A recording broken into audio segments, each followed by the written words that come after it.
மகாபெரிவாச்சரணம். மகாபாரதம் பகவத்கீதை 12வது அத்தியாயம் பக்தி யோகம். ஒவ்வொரு யோகமாக சொல்லிக்கொண்டே வருகிறான் கிருஷ்ணன் அர்ஜுனனுக்கு.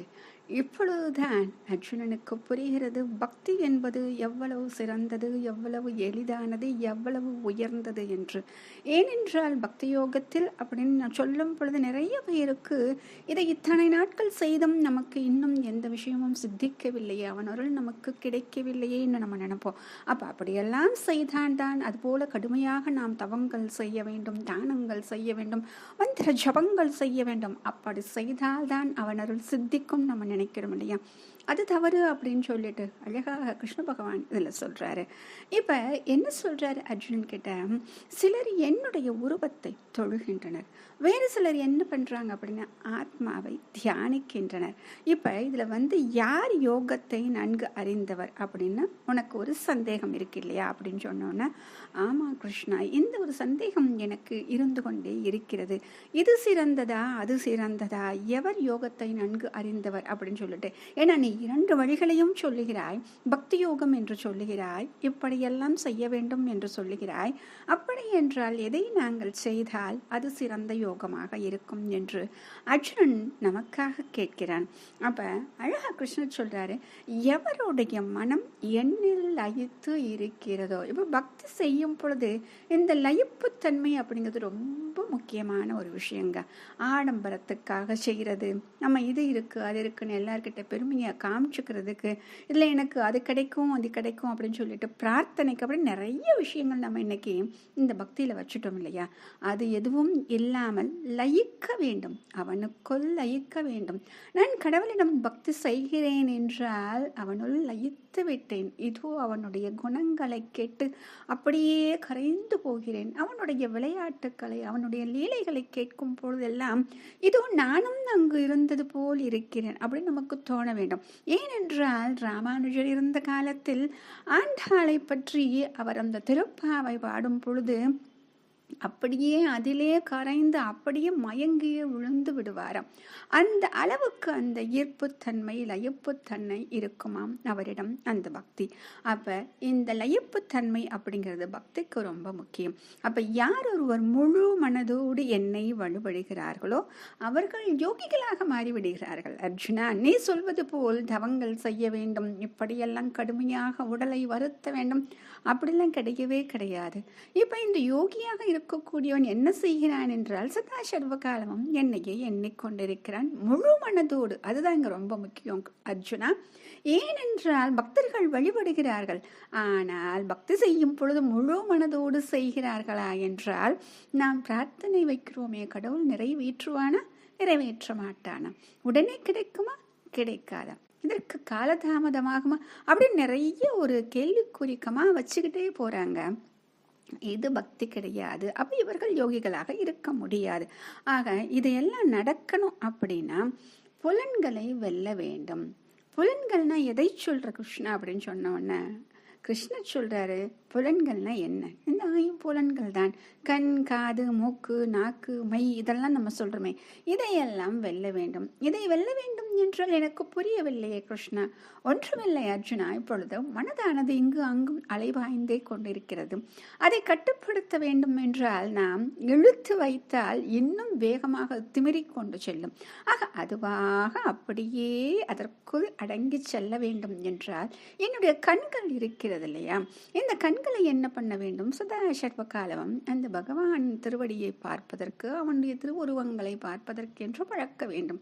இந்த செவிகளை என்ன செய்ய வேண்டும்? சதா சர்வ காலமும் அந்த பகவானின் லீலைகளை, அவனுடைய குணங்களை, இந்த மாதிரி விஷயங்களை கேட்பதற்கு பழக்க வேண்டும். இந்த நாவை என்ன செய்ய வேண்டும்? நாம் என்ன செய்கிறோம் சொல்லச்சுனா, விதவிதமான பதார்த்தங்களை நாம் உண்ண பழகிவிட்டோம். அதுவும் அத்தை உனக்கு சமைத்து போடுகிறாள் இல்லையா, எவ்வளவு விதமாக தன் மகனுக்காக பார்த்து பார்த்து செய்கிறாளே.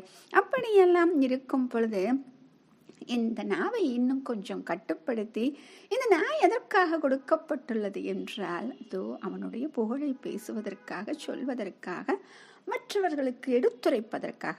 இதையெல்லாம் செய்துவிட்டாலே போதும் அர்ஜுனா, புலன்கள் தானாக அடங்கிவிடும். ஆக இதுதான் புலன்களை வெல்வதா கிருஷ்ணா? நான் கூட ஏதோ பண்ணணுமோன்னு நினைச்சேன் அப்படின்னு சொல்லி அர்ஜுனன் சொல்லும் பொழுது கிருஷ்ணன் சொல்லுவார், முதலில் இதை செய்து பார், உனக்கு பழக்கமாகிறதா, புலன்கள் உனக்கு அடங்குகிறதான்னு பார்க்கலாம், அப்புறமா இது எளிதா கடினமான அப்புறம் பார்க்கலாம் அப்படின்னு சொல்லிட்டு சிரித்து கொண்டே சொல்வார்.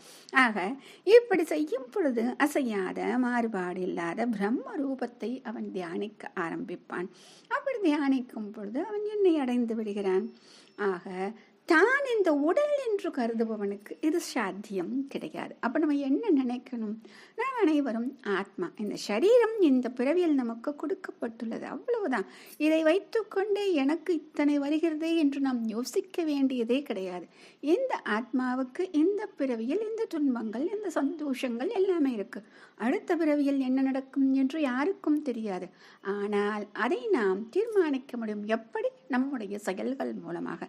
சதா சர்வ காலமும் அவனுடைய நாமத்தையே நாம் ஜபித்து கொண்டிருந்தால் வேறு என்ன பிறவி கிடைக்கப் போகிறது? அடுத்த பிறவியிலும் அவனுடைய நாமத்தை ஜபிக்கக்கூடிய அந்த பலன் நமக்கு கிடைக்கும். அதையே நாம் தொடர்ந்து செய்வோம், அவ்வளவுதான். இதில் என்ன இருக்கிறது? அடுத்த பிறவியை இப்படியெல்லாம் நாம் மாற்ற முடியும் என்று இப்பொழுது அர்ஜுனனுக்கு தெரிந்தது. ஆக எவர் சதாசர்வ காலம் உன்னையே சார்ந்து உன்னையே சரணடைந்து ஒருமித்த மனத்தோடு உன்னை நினைக்கிறார்களோ அப்படின்னு சொன்ன உடனே கிருஷ்ணர் சொல்றாரு, அவர்களை நான் காப்பேன் என்று அழகாக சொல்லுகிறார். அர்ஜுனனுக்கு வெறும் மலைப்பாக இருக்கிறது. இந்த பக்தி யோகத்தில் எவ்வளவு விஷயங்கள் இருக்கிறதா என்று அவனுக்கு மலைப்பு. அவனுக்கு மட்டுமல்ல, நமக்கும் இத்தனை மலைப்பாகத்தான் இருக்கிறது. சரி, இத்தனையும் முடியவில்லை என்றால் என்ன பண்ணுவது கிருஷ்ணா? ஏனென்றால் எல்லாவற்றுக்கும் எளிதான ஒரு வழியையும் நீ வைத்திருப்பாய் இல்லையா? அதை நீ எனக்கு சொல்லக்கூடாதா? அப்படின்னா இருக்கிறது, வேறு ஒன்றும் செய்ய வேண்டாம். நீ என்ன செய்ய வேண்டும் என்றால், அப்படியே உன்னுடைய புத்தியை ஒன்றுமே செய்ய முடியல, நிலைநிறுத்த முடியல அப்படின்னு செய்கிற இல்லையா, அப்பொழுது நீ யோக பயிற்சி செய் அப்படின்னு சொல்ற. யோக பயிற்சி எல்லாம் சாத்தியமா கிருஷ்ணா இனி அப்படின்னு சொல்லும் பொழுது, சரி அதுவும் முடியவில்லை என்றால் எனக்கு சேவை செய். அது என்னால் முடியும் கிருஷ்ணா, சதா சர்வகாலமும் உன்னுடனே இருந்து கொண்டு உனக்கு என்ன வேண்டுமோ அதையெல்லாம் செய்து. அது சேவை கிடையாது. எனக்கு சேவை என்றால் எப்பொழுதுமே என்னுடைய அடியவர்களுக்கு யார் சேவை செய்கிறார்களோ அவர்கள் எனக்கு சேவை செய்தது போல ஆவார்கள். ஆக அடியவர்கள் யாரொருவராக இருக்கிறார்களோ அவர்களுக்கெல்லாம் நீங்கள் சேவை செய்ய வேண்டும். அந்த சேவை தான் எனக்கு சேவை செய்தது போல ஆகும். சரி, இது கூட முடியவில்லை என்றால் கர்ம பலனை தியாகம் செய். எப்படி கிருஷ்ணா தியாகம் செய்ய சொல்லுகிறாய்? அது செய்யும் பொழுதே வெற்றி கிடைத்து விட்டால் மனமானது எவ்வளவு கொக்கரித்து கொண்டு ஆகா நான் முடித்து விட்டேன் என்று சந்தோஷப்படுகிறது. அதை நான் எப்படி கிருஷ்ணா உனக்கு தியாகம் செய்வது? ஆனால் கவலை வரும் பொழுது மட்டும் மனம் அப்படியே உன்னை நாடி வருகிறதே. இருக்கட்டும் கிருஷ்ணா, கொஞ்சம் கொஞ்சமாக நான் முயற்சி செய்து பார்க்கிறேன். சரி, இது எல்லாம் செய்தால் என்ன கிடைக்கும் கிருஷ்ணா? அர்ஜுனா, இதை செய்தால் உனக்கு அமைதி கொடுக்கும். இது அமைதியை தேடி நீ எங்கும் செய்ய வேண்டாம், எங்கும் செல்லவும் வேண்டாம்.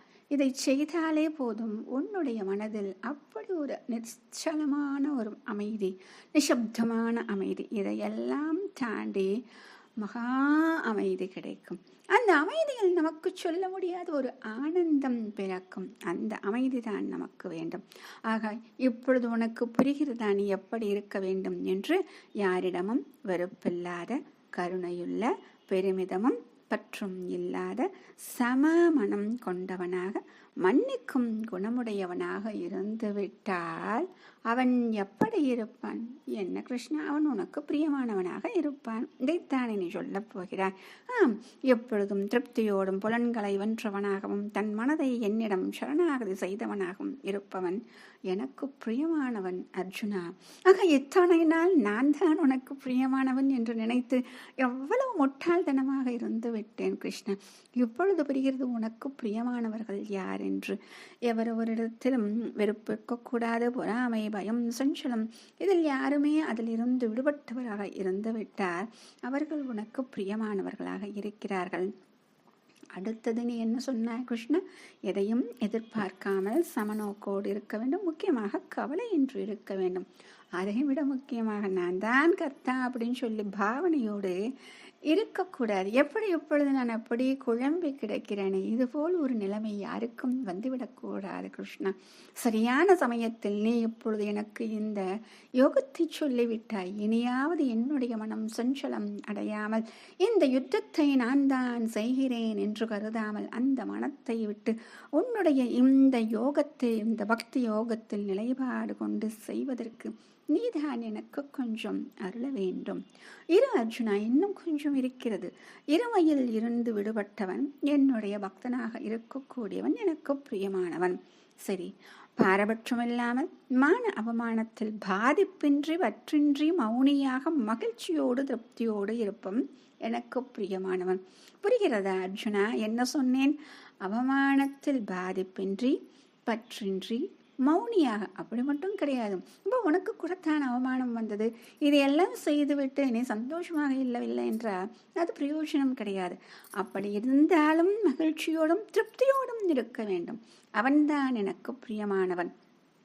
இந்த உபதேசங்களை நான் சொன்னேன் இல்லையா, இதை அனைத்தையும் தன் தலையாய விஷயங்கள் என்று நினைத்து கொண்டு அதை பயிற்சி செய்கிறானே ஒருவன், அவன் எனக்கு மிகவும் பிரியமானவன். மகாபெரிவா ஜெயன்.